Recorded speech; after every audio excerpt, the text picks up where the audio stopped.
Сразу за стеной с барельефом располагается зал воинской славы, и мы пройдем в него вместе с солдатами роты почетного караула Волгоградского гарнизона.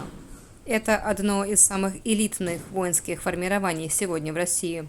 В стране лишь два таких подразделения – в Кремле и здесь, на Мамаевом кургане.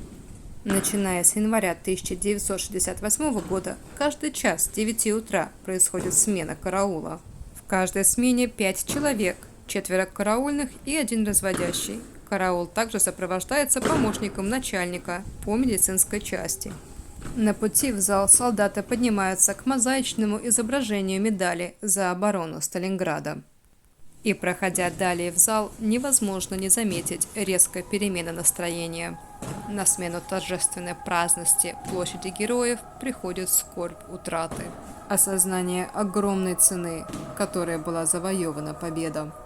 Усиливает ощущение скорби мелодия Шумана «Грезы», напуская мысли о другой стране и других городах, где сейчас тоже идет бой за каждую улицу. На Мамаевом кургане сложно не расплакаться, хоть события и той, и другой битвы кажутся далеки во времени или расстоянии. Взгляд сам падает на гигантскую руку из мрамора, держащую символичный зажженный факел в центре зала. Это рука погибшего героя, передающего следующим поколениям вечный огонь жизни.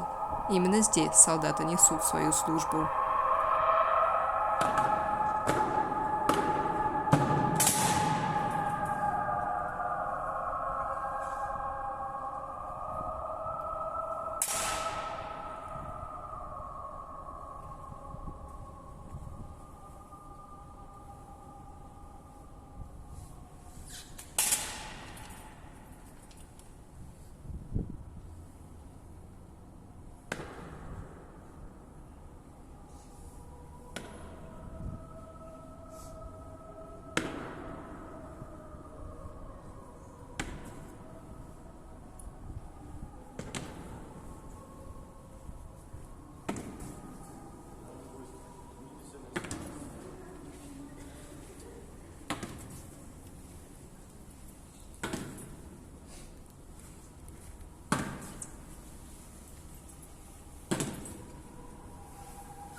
На этом смена караула не заканчивается. Солдат ждет длинный подъем вверх по винтовой дорожке вокруг вечного огня, имитируя непоколебимый, но неописуемо сложный, а порой кажущийся бесконечным путь к победе. Тоску момента разбавляет появление собаки, а ведь ей тоже здесь место.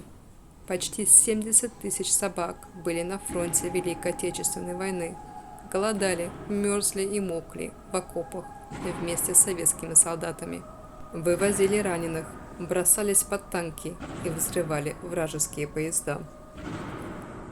На стенах зала 34 мозаичных знамени алого цвета, окаймленных черными траурными лентами. На них имена тех, кто погиб в боях под Сталинградом. Всего 7200 имен. За конкретными фамилиями миллионы павших в бою защитников.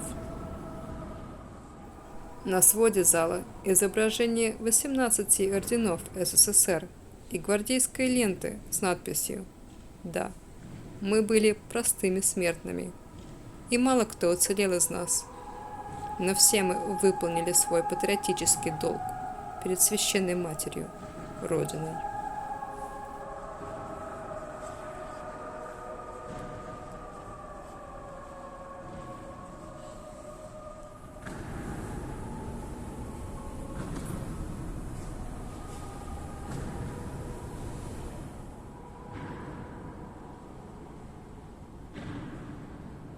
Дойдя до конца, вторая пара караульных меняет оставшихся солдат. К этому времени толпа наблюдающих почти вся переместилась вслед за караулом. Вся смена длится менее 10 минут, но оставляет ощущение вечности, уверяя, что караул будет нести свою службу из года в год в далекое будущее.